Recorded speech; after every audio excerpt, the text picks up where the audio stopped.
Ada satu hal yang sering terasa benar dalam dunia pendidikan, tapi jarang benar-benar kita jalankan dengan utuh, bahwa setiap siswa itu berbeda-beda. Kalimat ini terdengar sederhana, bahkan menjadi klise, tetapi ketika dibawa ke dalam praktik pembelajaran, justru menjadi sesuatu yang rumit. Nah, sebagai calon guru, saya mulai menyadari bahwa menghargai perbedaan tidak cukup hanya dengan memahami konsepnya. Tetapi, kita juga membutuhkan keberanian untuk mengubah cara kita dalam mengajar. Kesadaran ini semakin kuat ketika saya membaca artikel berjudul Diferensiasi dalam Pembelajaran Bahasa Indonesia, yakni kasus video Ukin Guru peserta program pendidikan profesi guru yang ditulis oleh dosen Antonius Nesi dan Bernardus Tube.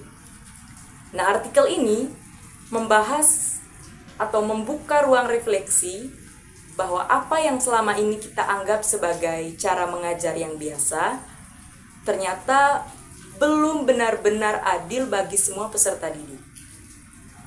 Nah, dalam artikel tersebut, pembelajaran berdiferensiasi itu digambarkan sebagai pendekatan yang sangat manusiawi.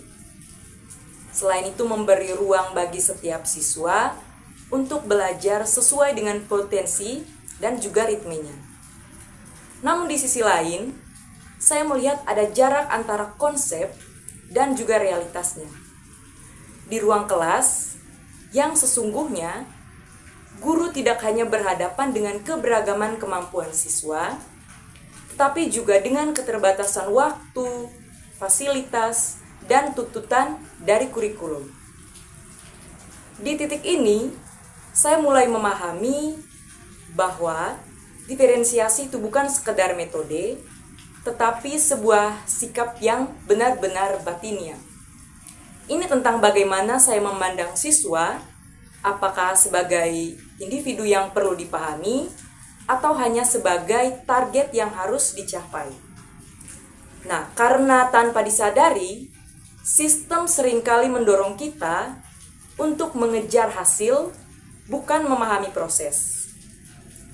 Nah, hal yang paling mengena bagi saya adalah ketika artikel ini membahas bahwa produk pembelajaran itu tidak selalu harus selesai dalam satu waktu. Ada proses yang perlu diberikan ruang, ada perkembangan yang tidak bisa dipaksakan. Kemudian, ini juga membuat saya melihat adanya paradoks dalam pendidikan kita. Kita ingin siswa berpikir kritis dan kreatif, tetapi kita sering membatasi mereka dengan waktu dan standar yang sangat beragam. Nah, disinilah diferensiasi ini menuntut keberanian guru untuk memberikan ruang bahkan pada ketidaksempurnaan. Nah, pada akhirnya, refleksi terbesar yang saya dapatkan adalah bahwa pembelajaran bukan hanya tentang bagaimana siswa belajar, tetapi juga tentang guru yang terus belajar. Mungkin disitulah letak kemanusiaan dalam pendidikan, bahwa ruang kelas bukan tempat untuk menjadi sempurna, tetapi tempat untuk bertumbuh bersama. Dan sebagai calon guru, saya merasa tantangan terbesar adalah menjaga kesadaran ini, untuk terus reflektif dan tetap adil dalam menghadapi setiap perbedaan yang ada.